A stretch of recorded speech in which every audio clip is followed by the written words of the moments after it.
بسم اللہ الرحمن الرحیم۔ ایسے ہی اچھے اور سچے واقعات سننے کے لیے چینل کو سبسکرائب کریں۔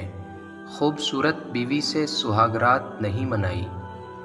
پیارے دوستوں، حضرت سعد اسود ایک صحابی تھے، نہایت کالی رنگت کے مالک تھے۔ اسی وجہ سے ان کو سعد اسود یعنی کالا سعد کہا جاتا تھا۔ انہوں نے اپنی شادی کے لیے مدینہ منورہ کے ہر قبیلے میں پیغام بھیجا، مگر کوئی شخص ان کی کالی رنگت کی وجہ سے لڑکی دینے کے لیے راضی نہیں ہوا۔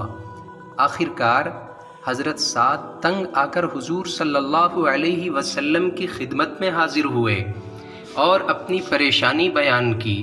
عرض کیا، یا رسول اللہ، جو لوگ آپ کی مجلس میں حاضر ہوتے ہیں اور جو نہیں حاضر ہوتے، میں نے سب کے یہاں شادی کا پیغام بھیجا ہے، لیکن میری بدصورتی کی وجہ سے کوئی بھی اپنی بیٹی دینے کے لیے تیار نہیں۔ حضور صلی اللہ علیہ وسلم نے فرمایا، سعد، جاؤ عمر بن وہب ثقفی سے کہو کہ اپنی لڑکی تیرے نکاح میں دے دے۔ عمر بن وہب مدینہ منورہ کے ایک چودھری تھے، بڑے مالدار تھے۔ ان کی بیٹی بہت پڑھی لکھی اور حسن و جمال کا پیکر تھی۔ سعد وہب کے گھر پہنچے، دروازے پر دستک دی۔ عمر بن وہب باہر آئے اور پوچھا، بھائی کیا بات ہے، کیسے آنا ہوا؟ سعد نے کہا، حضور صلی اللہ علیہ وسلم نے مجھے بھیجا ہے، آپ کے پاس آپ کی بیٹی کی شادی کا پیغام لایا ہوں۔ حضرت عمر نے پوچھا، کس کے لیے؟ سعد نے جواب دیا، میرے لیے۔ حضرت وہب نے کھا جانے والی نظروں سے سعد کو دیکھا۔ انہیں سعد کی بات پر یقین نہیں آیا، اس لیے کہا، بھاگ جا یہاں سے، یہ کیسی بات کرتا ہے، کہاں تو اور کہاں میری بیٹی؟ حضرت سعد مایوس ہو کر وہاں سے لوٹ گئے۔ ان دونوں کی باتیں وہب کی بیٹی نے سن لی۔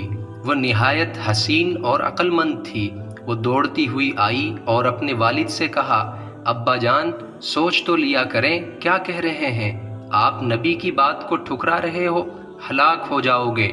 میں حضور کے حکم کے سامنے سر جھکاتی ہوں، آپ حضور صلی اللہ علیہ وسلم کی خدمت میں جا کر میرا پیغام پیش کریں۔ یہ سن کر حضرت وہب کو اپنی غلطی کا احساس ہوا اور بھاگتے ہوئے دربار رسالت میں حاضر ہوئے۔ ان کو دیکھ کر حضور صلی اللہ علیہ وسلم نے ارشاد فرمایا، تم نے میرا بھیجا ہوا بندہ واپس کر دیا؟ وہب نے شرمندگی سے سر جھکا کر عرض کیا، میرے ماں باپ آپ پر قربان، خطا ہو گئی، معاف فرما دیں۔ میں سعد کو اپنی لڑکی دینے کے لیے تیار ہوں، آپ اسی وقت نکاح پڑھا دیں۔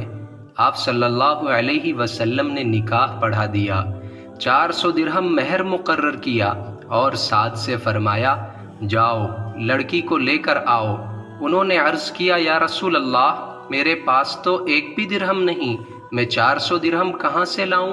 حضور صلی اللہ علیہ وسلم نے ارشاد فرمایا، گھبرانے کی بات نہیں، تم حضرت علی، حضرت عثمان اور عبد الرحمن بن عوف رضی اللہ عنہم کے پاس جاؤ اور ان سے کہو کہ تمہیں 200 درہم دیں، اس طرح تمہارے پاس 600 درہم ہو جائیں گے۔ 400 درہم مہر ادا کرنا اور باقی سے گھریلو سامان خرید لینا۔ حضرت سعد ان تینوں حضرات کے پاس گئے، انہوں نے خوش ہو کر 200 درہم سے بھی زیادہ دیا۔ جب درہم ہاتھ میں آئے تو حضرت سعد بڑے خوش ہوئے، اور کیوں نہ ہوتے، وہ مدینے کی ایک بڑی خوبصورت لڑکی کے ساتھ شادی کر رہے تھے، اس کے ساتھ زندگی کے خوبصورت لمحات گزارنے جا رہے تھے۔ وہ تیز تیز قدموں سے بازار کی جانب بڑھ رہے تھے اور سوچ رہے تھے کہ اپنی نئی نویلی دلہن کے لیے تحفے خریدیں گے، اپنے لیے نئی پوشاک بازار سے لیں گے۔ جب بازار میں داخل ہوئے تو ایک آواز کان میں پڑی، اللہ کے سواروں، اللہ کے راستے میں نکلو اور جنت کی بشارت لو۔ اتنا سننا تھا کہ حضرت سعد کے قدم زمین پر جم گئے۔ اس آواز نے ان کے وجود کو ہلا دیا، سارے جذبات سرد پڑ گئے، سہاگ رات کی لذت بھول گئے۔ دلہن کے پہلو میں لیٹنا یاد نہیں رہا، اگر یاد رہا تو صرف اللہ اور اس کے رسول کا کام یاد رہا۔ حضرت سعد نے اس رقم سے گھوڑا، ڈھال اور تلوار خریدی، اپنے چہرے کو چھپا کر گھوڑے پر سوار ہوئے، تاکہ حضور صلی اللہ علیہ وسلم پہچان نہ سکیں اور واپس نہ کر دیں۔ اسی حالت میں میدان جنگ میں آئے اور بڑی بہادری سے لڑے، یہاں تک کہ صحابہ کے درمیان چرچا ہوا، یہ کون ہے جو اس قدر جواں مردی سے لڑ رہا ہے؟ حضرت سعد اپنی بہادری کے جوہر دکھلا رہے تھے کہ اچانک دشمن کا تیر ان کے گھوڑے کو لگا، گھوڑا زمین پر گرا، حضرت سعد بھی گرے مگر جلدی سے اٹھے، اپنے بازو چڑھائے اور پھر لڑنا شروع کر دیا۔ جب حضور صلی اللہ علیہ وسلم کی نظر ان پر پڑی تو کالے کالے بازو دیکھ کر آپ نے انہیں پہچان لیا اور آواز بھی دی، مگر حضرت سعد تلواروں کی گڑگڑاہٹ میں وہ آواز نہ سن سکے اور لڑتے لڑتے شہید ہو گئے۔ حضور صلی اللہ علیہ وسلم دوڑ کر گئے، سعد کے سر کو اپنی گود میں رکھا۔ آپ صلی اللہ علیہ وسلم کے آنسو ان کے چہرے پر گر رہے تھے اور آپ فرما رہے تھے، اے سعد، تیری خوشبو اللہ اور اس کے رسول کو بہت پیاری ہو چکی ہے۔ روتے روتے اچانک آپ ہنسے، پھر اپنا منہ پھیرا اور فرمایا، رب کعبہ کی قسم، سعد حوض کوثر پر پہنچ گئے۔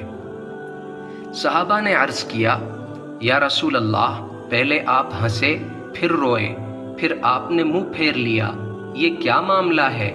آپ نے فرمایا، میں اپنے اس صحابی کی جدائی پر رویا، جنت میں اس کے مقام و مرتبے کو دیکھ کر ہنسا اور منہ اس وجہ سے پھیرا کہ میں نے دیکھا جنت کی حوریں اس کی بیویاں دوڑتی ہوئی آ رہی ہیں، دوڑنے کی وجہ سے ان کی پنڈلیوں سے کپڑا ہٹ گیا ہے اور ان کے پاؤں سے پازیب کی آواز آ رہی ہے، تو میں نے شرم سے منہ پھیر لیا۔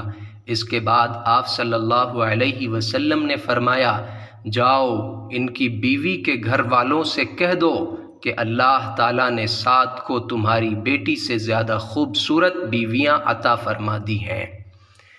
ویڈیو اگر پسند آئے تو لائک اور کمنٹ کرنا نہ بھولیں۔ السلام علیکم ورحمۃ اللہ وبرکاتہ۔